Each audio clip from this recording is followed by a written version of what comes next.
Capítulo 8. A principal cláusula da nova aliança.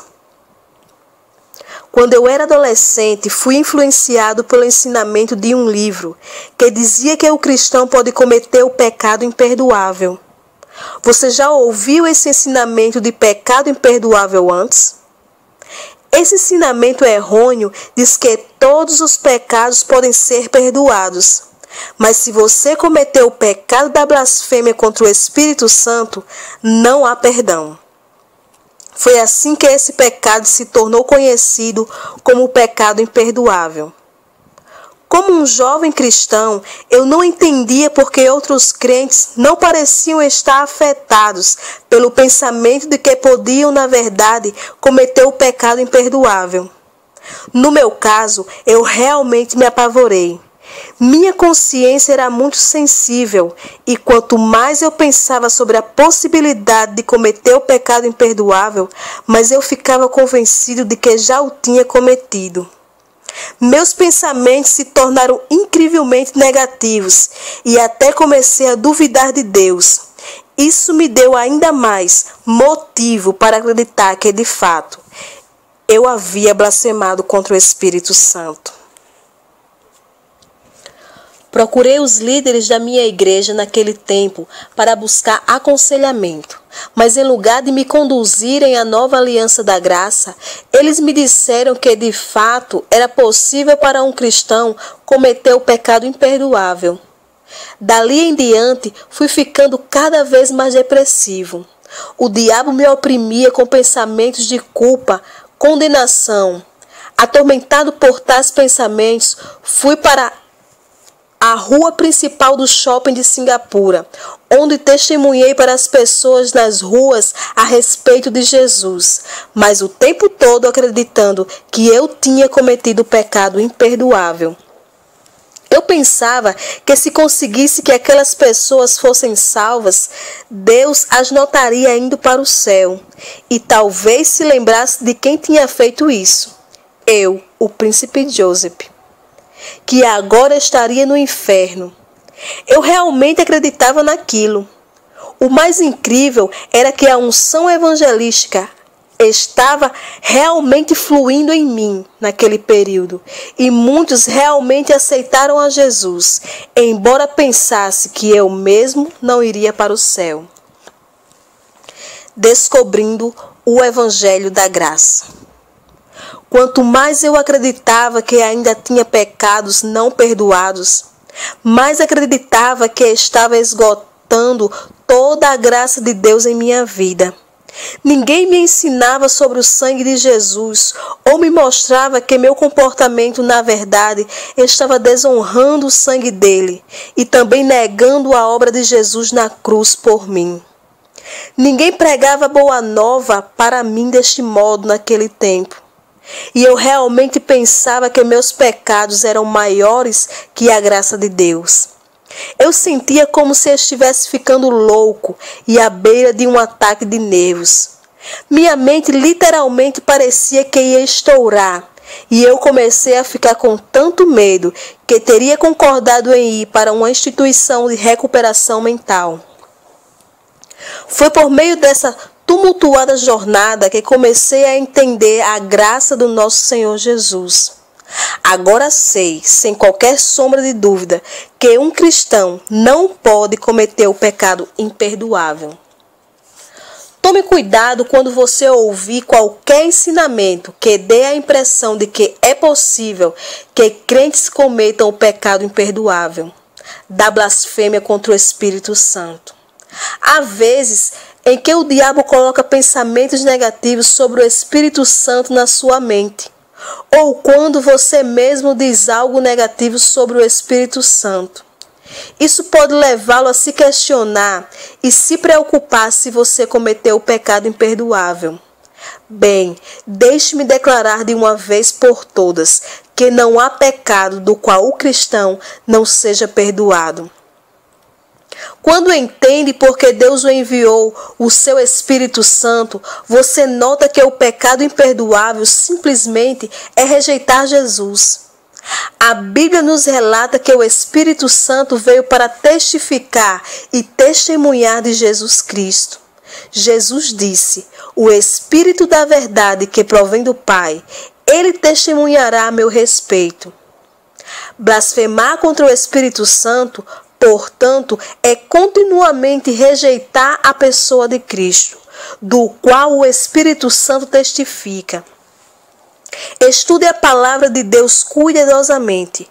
Com quem Jesus estava falando quando disse acerca do pecado imperdoável? Ele estava falando com os fariseus, os quais continuamente o rejeitaram como seu Salvador e conspiraram para matá-lo em várias ocasiões. Eles até mesmo o acusaram de ter um espírito imundo, dizendo: ele está possesso de Beelzebul, e é pelo maioral dos demônios que expele os demônios. A resposta de Jesus foi: em verdade vos digo que tudo será perdoado aos filhos dos homens, mas aquele que blasfemar contra o Espírito Santo não tem perdão para sempre, visto que é réu de pecado eterno. Por que ele disse isso? O versículo seguinte nos relata que foi porque diziam: está possesso de um espírito imundo. O Espírito Santo está presente ainda hoje para testemunhar acerca de Jesus. Portanto, blasfemar contra o Espírito Santo é manter-se em rejeição ao Evangelho de Jesus e depender dos próprios esforços para ser salvo. Jesus estava advertindo os fariseus a não cometerem esse pecado e pararem de rejeitá-lo. Isso claramente não se aplica ao crente. Veja, ao ler a Bíblia, é importante notar para quem as palavras foram faladas e analisar se são palavras relevantes para o crente. Neste caso, Jesus estava falando com os fariseus que o tinham rejeitado e os quais ainda declaravam que ele tinha um espírito imundo. Imagine a audácia deles. Quanto a você, meu amigo, tenha plena certeza em seu coração de que é impossível para um crente cometer o pecado imperdoável.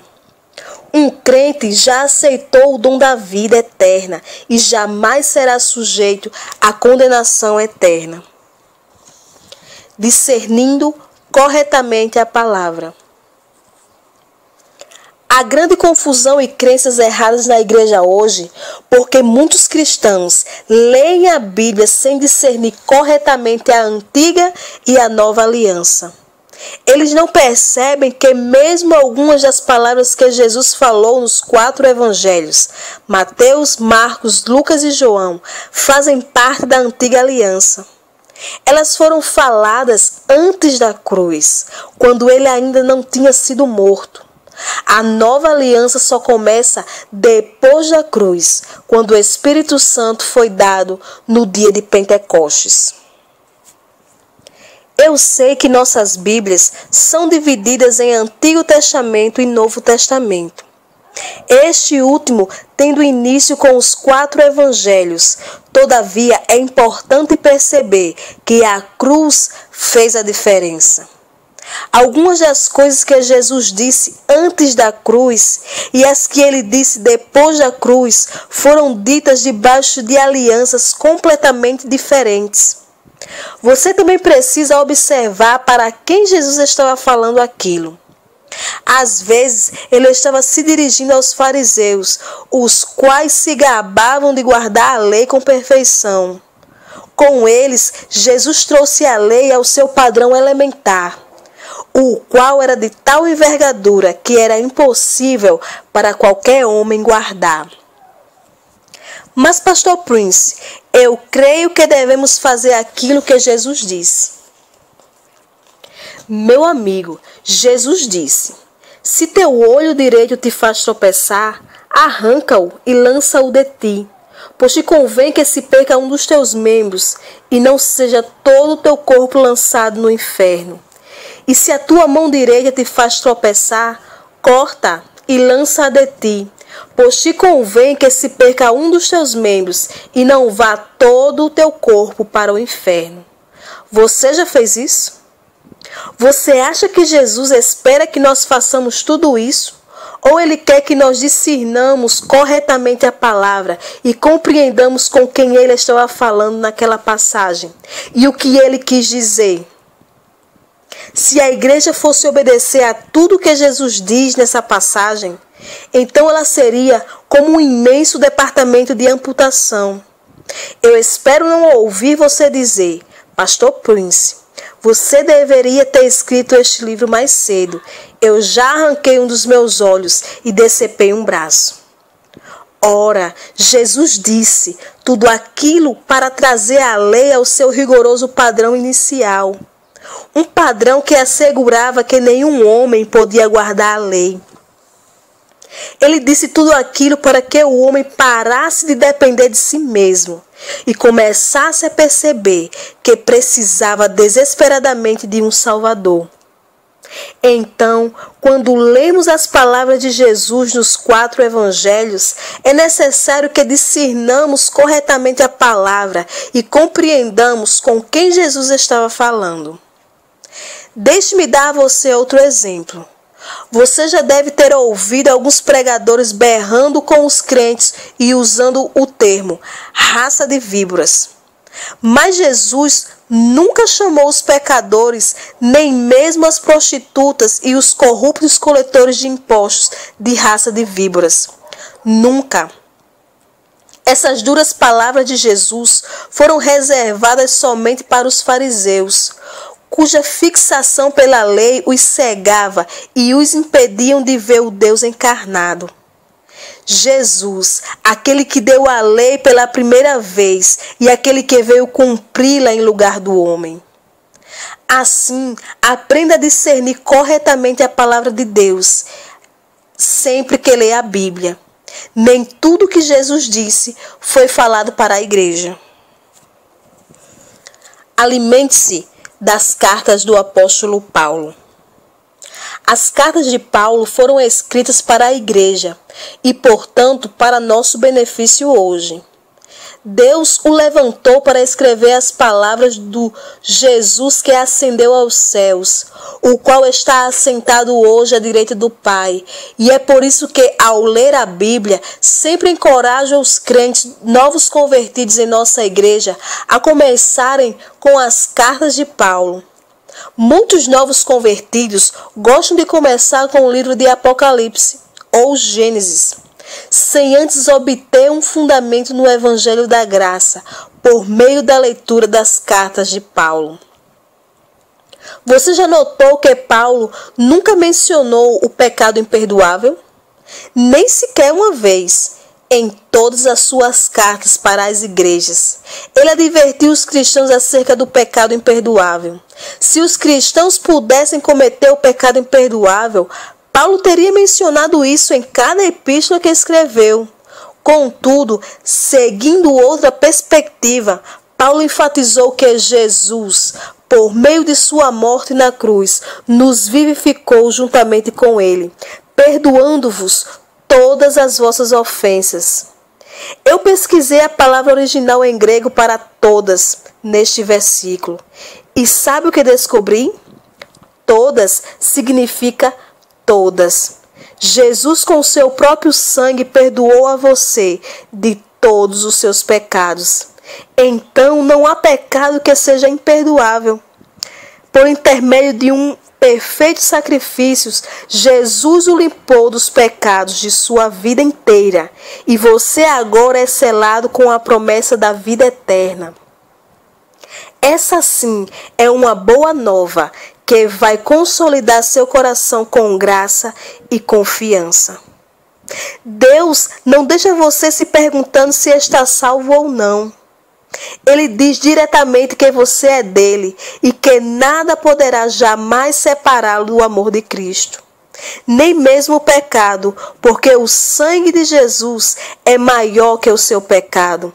Saber que todos os seus pecados são perdoados é algo crucial para a sua saúde, paz mental, plenitude e bem-estar.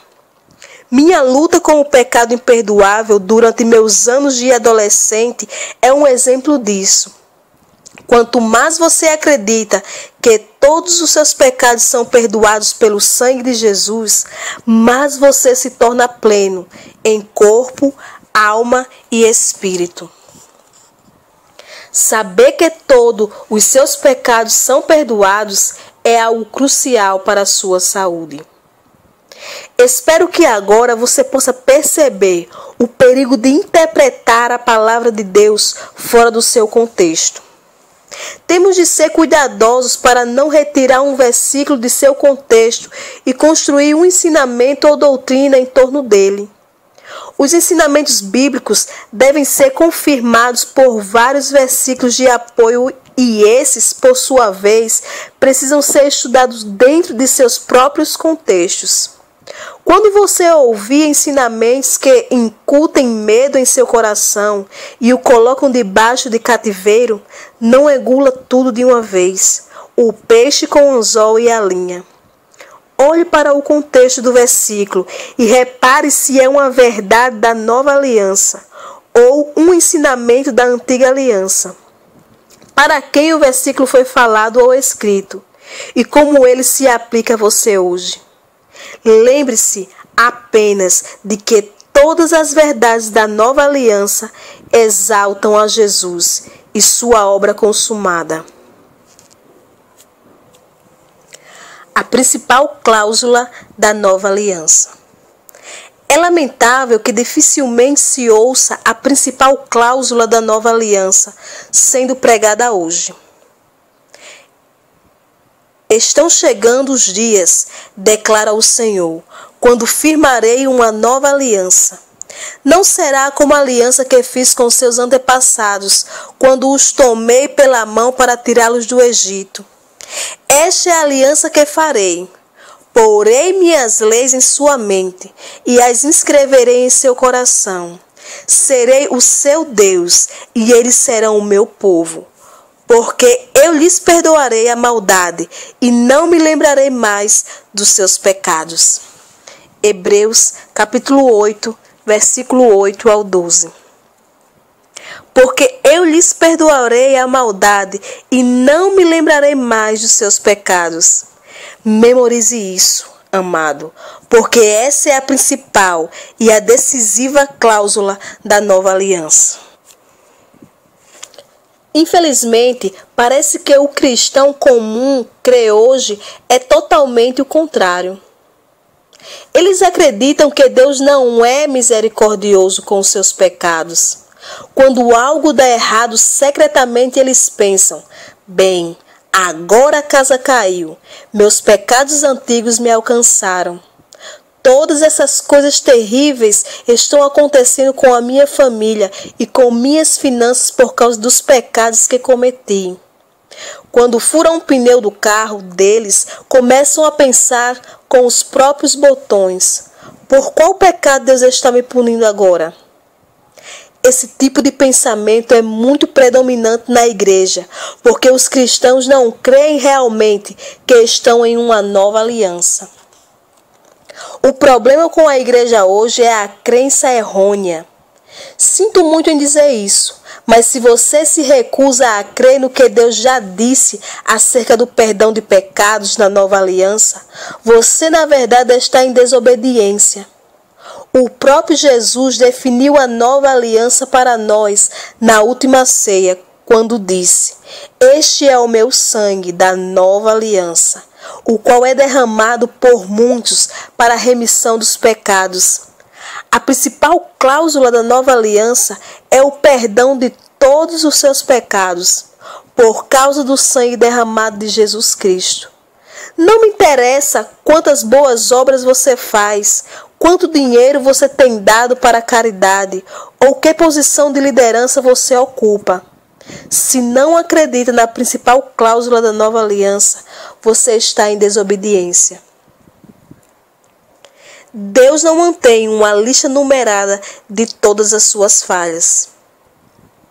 Deus estabelece a principal cláusula da nova aliança como última cláusula, a fim de nos mostrar que ela é a cláusula definitiva que faz tudo funcionar. Se não crê na principal e última cláusula, você está rejeitando a nova aliança e negando a obra consumada de Jesus. A nova aliança diz que Deus é misericordioso com todas as injustiças e que Ele perdoou os seus pecados e também suas obras de iniquidade. Se Deus diz que Ele as perdoou, então verdadeiramente Ele o fez. Quem somos nós para contradizê-lo? Deus não pode mentir. Mas como Deus pode esquecer os meus pecados? Ele pode, porque Ele é Deus.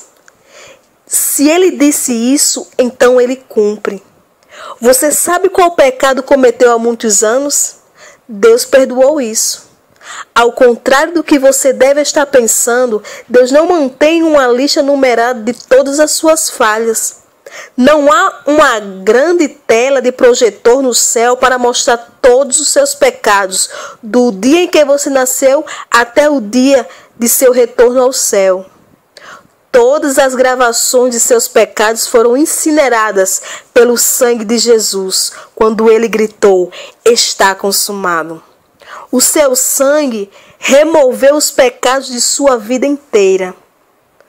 Quando olha para você hoje, Deus o vê coberto com o sangue de Jesus e completamente justificado.